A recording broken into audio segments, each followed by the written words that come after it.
I never thought that one day I would find myself standing outside a hospital room, ready to meet the woman who had torn my world apart.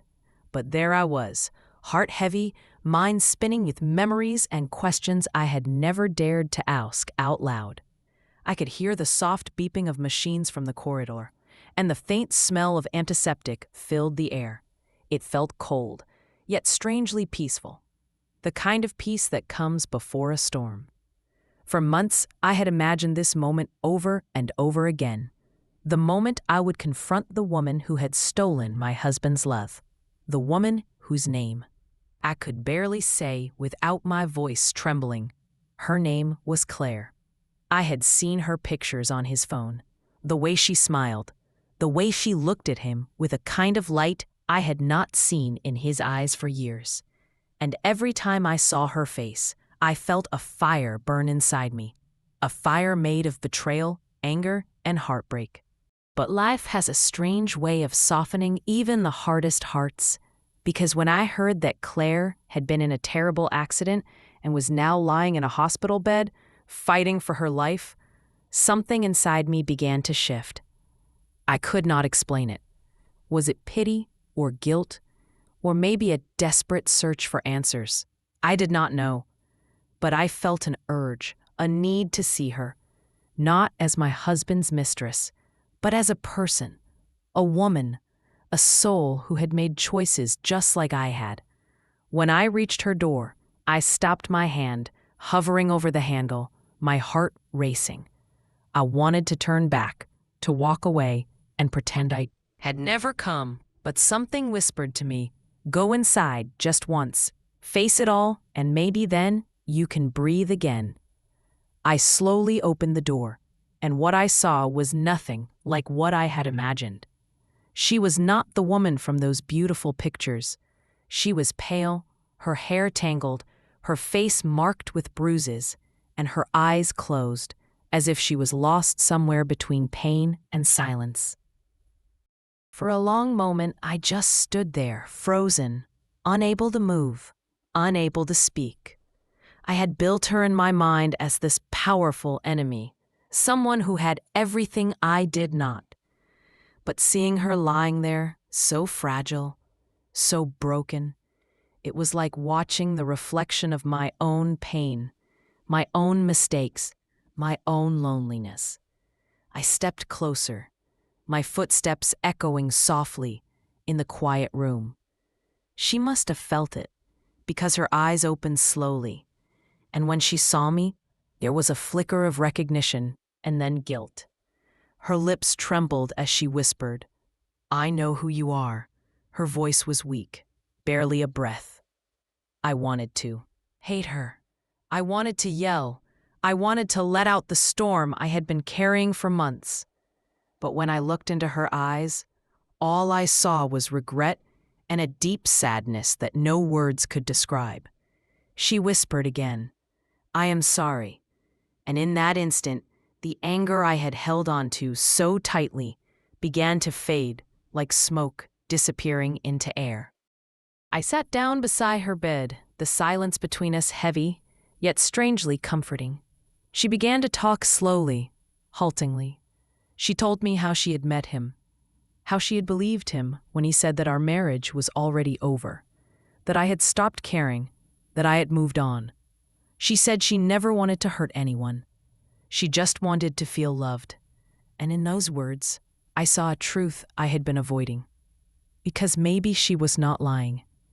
Maybe in some ways, I had stopped seeing him too. Maybe we both had lost each other long before she came along.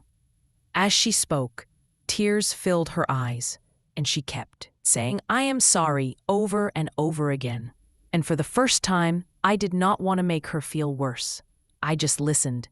And in her pain, I found pieces of myself, the young woman I once was, the one who had believed love could fix everything, the one who had given too. Anger and blame. As I stepped out into the corridor, the cold air hit my face, but it did not sting anymore. It felt like the first breath after drowning. I realized that I had come there for closure, but what I found was something deeper. a quiet peace that I had never known before. In the days that followed, I thought about her often. I thought about my husband too, and for the first time, instead of hate, I felt understanding. Maybe we had both been lost. Maybe we had both made mistakes. And maybe that was okay.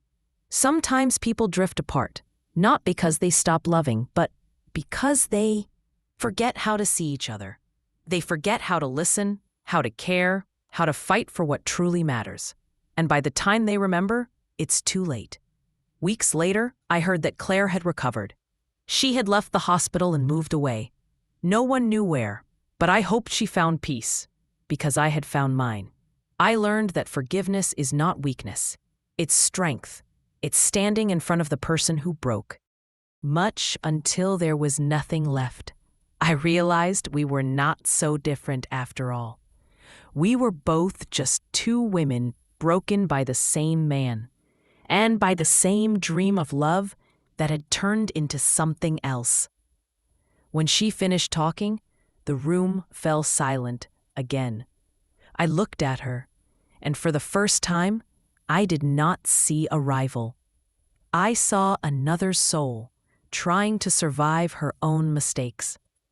I reached out and gently took her hand. She looked surprised, and tears rolled down her cheeks. I said softly, "I forgive you, not for you, but for me, because I cannot carry this pain any longer.